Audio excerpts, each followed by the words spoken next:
जय श्री राधे, जय श्री श्याम। बहुत बहुत स्वागत है आप सभी का राधा सहचरी चैनल पर। आज हम श्रवण करेंगे उत्पन्ना एकादशी की व्रत कथा को। उत्पन्ना एकादशी बहुत ही महत्वपूर्ण एकादशी है। जानते हैं क्यों? क्योंकि ये वही एकादशी है जिस दिन एकादशी माता का प्राकट्य हुआ था। जी हाँ, आप सही सुन रहे हैं। इसी एकादशी के दिन एकादशी उत्पन्न हुई थी और बड़ी ही अद्भुत कथा है इसकी। तो चलिए, समय बिल्कुल व्यर्थ नहीं करते हुए कथा में ही चलते हैं और हम सीधा चलते हैं युधिष्ठिर महाराज के राजमहल में, जहाँ पर प्यारे कृष्ण और युधिष्ठिर दोनों चर्चा कर रहे हैं। और क्या बातें हो रही हैं, चलो कान लगाकर सुने। धर्मराज युधिष्ठिर कहने लगे कि हे भगवान, आप मुझसे कृपया करके मार्गशीर्ष माह के कृष्ण पक्ष की एकादशी के विषय में कहिए। इस एकादशी का क्या नाम है तथा इसके व्रत का क्या विधान है, इसकी क्या विधि है, इसका व्रत करने से किस फल की प्राप्ति होती है। कृपया करके आप सब कुछ मुझे बताइए। जय जय श्री राधे। तो अब भगवान कहेंगे और हम सब सुनेंगे। तो भगवान क्या कहते हैं? भगवान बोले, मार्गशीर्ष माह के कृष्ण पक्ष में आने वाली इस एकादशी को उत्पन्ना एकादशी कहा जाता है। और जानते हो, यह व्रत शंखो उद्धार तीर्थ में स्नान करके भगवान के दर्शन करने से जो फल प्राप्त होता है उसके बराबर पुण्य देने वाला है। इस व्रत को करने वाले भक्त को चोर, पाखंडी, पर स्त्रीगामी, निंदक, मिथ्याभाषी तथा किसी भी प्रकार के पापी से बात नहीं करनी चाहिए। अर्थात जो भी एकादशी का व्रत करता है उस दिन वो खुद तो कोई पाप ना करे, साथ ही जो भी लोग ऐसा करते हैं उनके साथ बात भी ना करे। और भगवान कहते हैं, चलो इसका महात्म्य मैं तुमसे कहता हूँ, ध्यान पूर्वक सुनो। तो आप भी अपना पूरा ध्यान यहाँ केंद्रित कर लीजिए। तो भगवान बोले, सतयुग में मुर नाम का एक दैत्य उत्पन्न हुआ। वह बड़ा बलवान और भयानक था। उस प्रचंड दैत्य ने इंद्र, आदित्य, वसु, वायु, अग्नि आदि सभी देवताओं को पराजित करके भगा दिया। तब इंद्र सहित सभी देवताओं ने भयभीत होकर भगवान शिव के पास जाकर सारा वृत्तांत कहा और बोले, हे कैलाशपति, मुर दैत्य से भयभीत होकर सब देवता मृत्यु लोक में फिर रहे हैं। तब भगवान शिव ने कहा, हे देवताओं, तीनों लोकों के स्वामी, भक्तों के दुखों का नाश करने वाले भगवान विष्णु की शरण में जाइए। वे ही तुम्हारे दुखों को दूर कर सकते हैं। शिव जी के ऐसे वचन सुनकर सभी देवता क्षीर सागर में पहुँचे।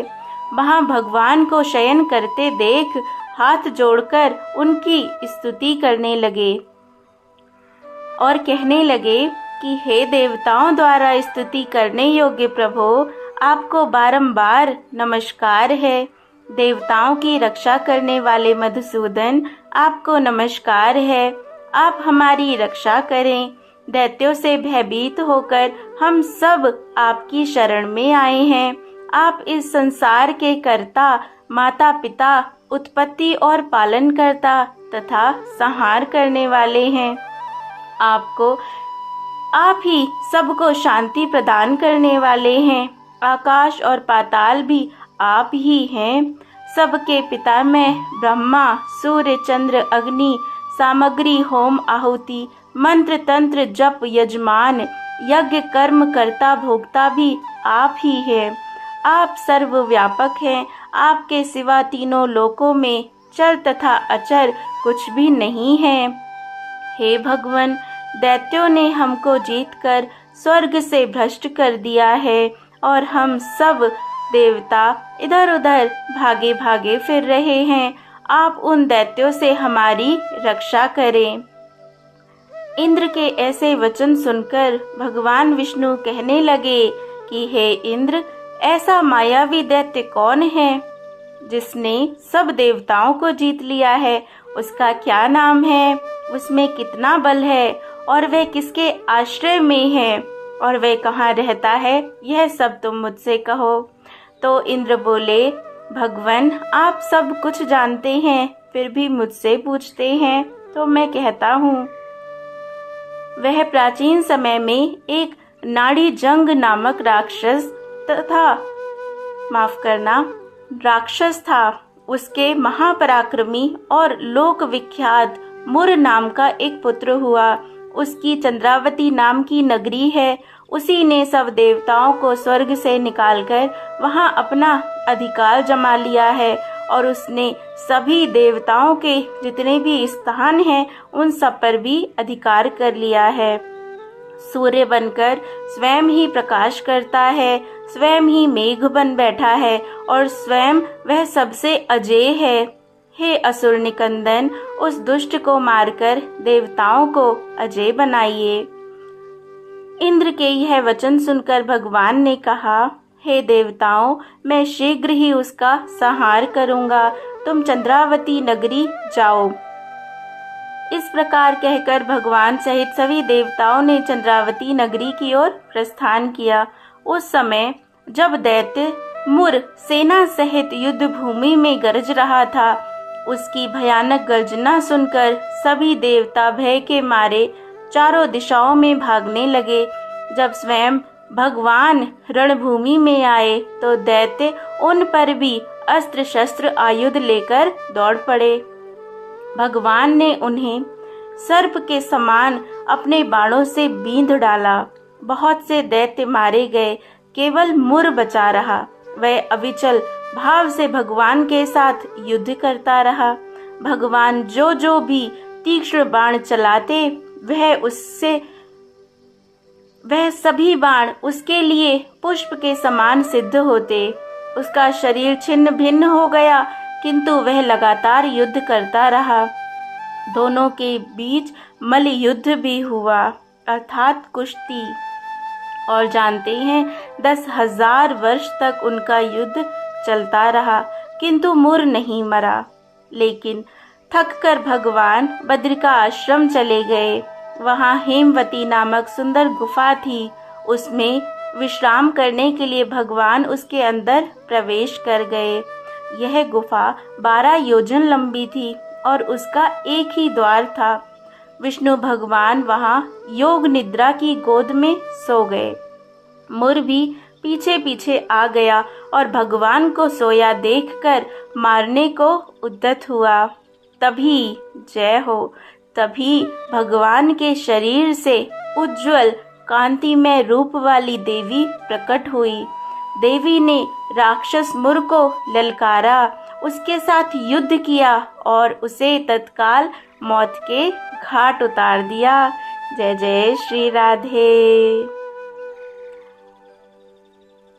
इसके बाद जब भगवान विष्णु निद्रा से जागे तो उस असुर को मरा देखकर उन्हें घोर आश्चर्य हुआ और वे सोचने लगे कि इस महाबली को किसने मारा है। तब वह तेजस्वी कन्या श्री हरि से हाथ जोड़कर बोली, हे जगदीश्वर, यह असुर आपको मारने को उद्यत था। तब मैंने आपके शरीर से उत्पन्न होकर इस असुर का वध किया है।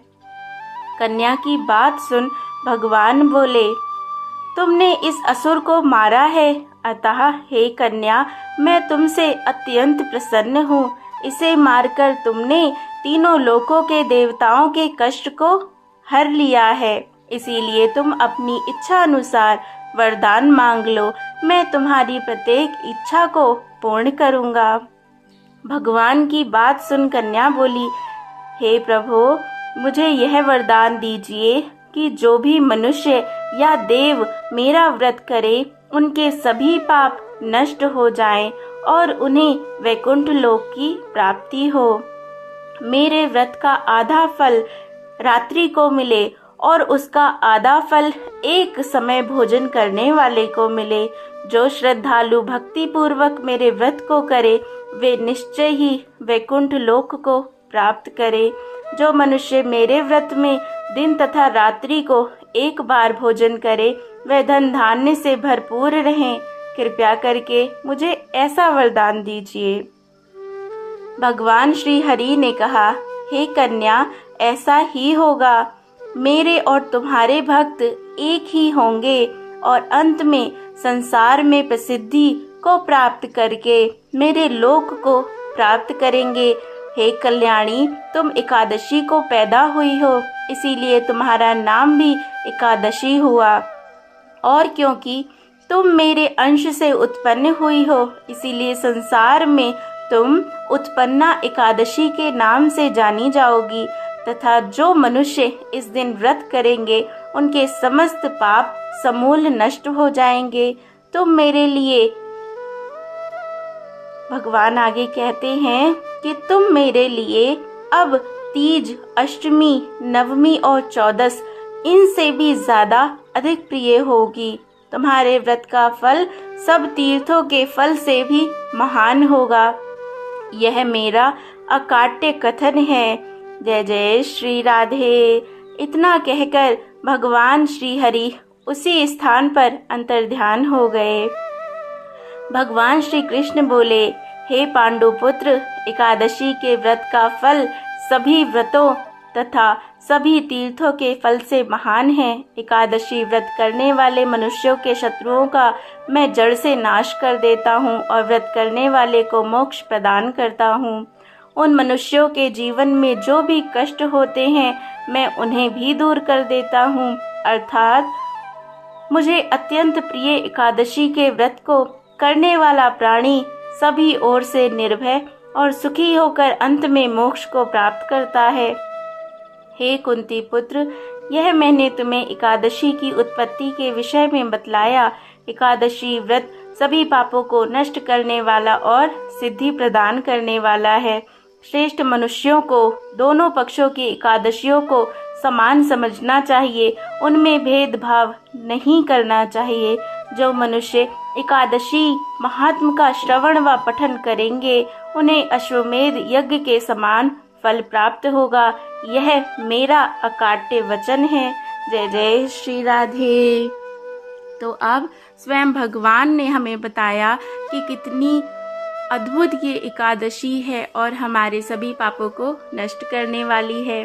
तो एकादशी का व्रत का पालन अवश्य करें, आनंद में रहें, खूब कीर्तन, खूब नाम जाप उस दिन करें।